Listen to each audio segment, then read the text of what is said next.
एक सेठ के पास एक व्यक्ति काम करता था। सेठ उस व्यक्ति पर बहुत विश्वास करता था। जो भी ज़रूरी काम हो वह सेठ हमेशा उसी व्यक्ति से कहता था। वो व्यक्ति भगवान का बहुत बड़ा भक्त था। वह सदा भगवान के चिंतन, भजन कीर्तन, स्मरण, सत्संग आदि का लाभ लेता रहता था। एक दिन उस व्यक्ति ने सेठ श्री जगन्नाथ धाम यात्रा करने के लिए कुछ दिन की छुट्टी मांगी। सेठ ने उसे छुट्टी देते हुए कहा, भाई मैं तो हूँ संसारी आदमी, हमेशा व्यापार में काम में व्यस्त रहता हूँ, जिसके कारण कभी तीर्थ गमन का लाभ नहीं ले पाता।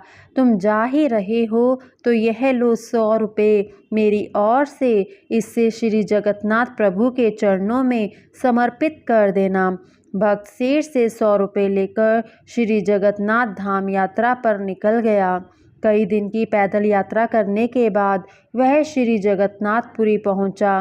मंदिर की ओर प्रस्थान करते समय उसने रास्ते में देखा कि बहुत सारे संत भक्तजन हरिनाम कीर्तन बड़ी मस्ती में कर रहे हैं। सभी की आंखों में आंसुधारा बह रही है। जोर जोर से हरि बोल गूंज रहा है।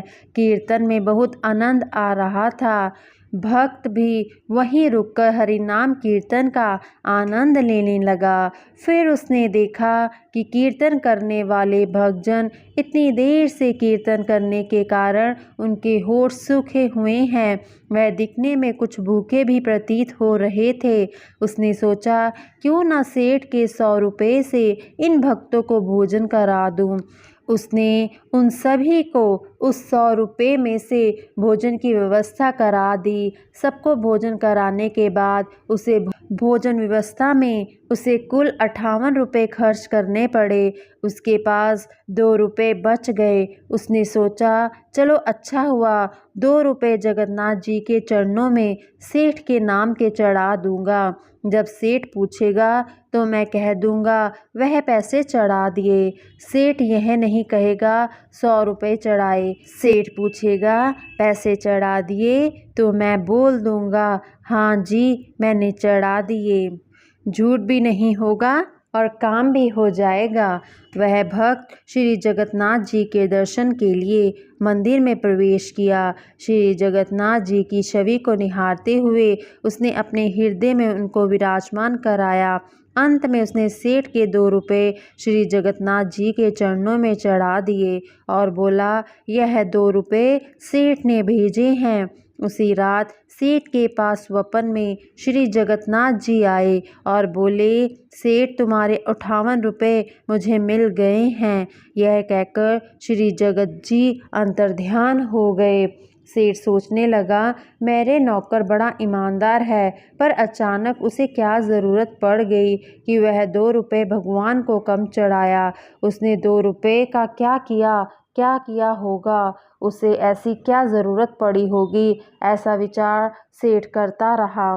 काफ़ी दिन बीतने के बाद भक्त वापस गांव आया और सेठ के पास पहुंचा। सेठ ने कहा कि मेरे पैसे जगन्नाथ जी को चढ़ा दिए। भगत बोला, हाँ मैंने पैसे चढ़ा दिए।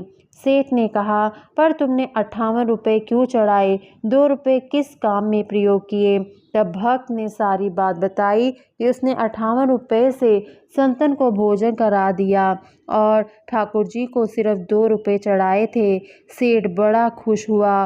वह भक्त के चरणों में गिर पड़ा और बोला, आप धन्य हो, आपकी वजह से मुझे श्री जगन्नाथ जी के दर्शन बैठे बैठे हो गए। भगवान को आपके धन की कोई आवश्यकता नहीं है।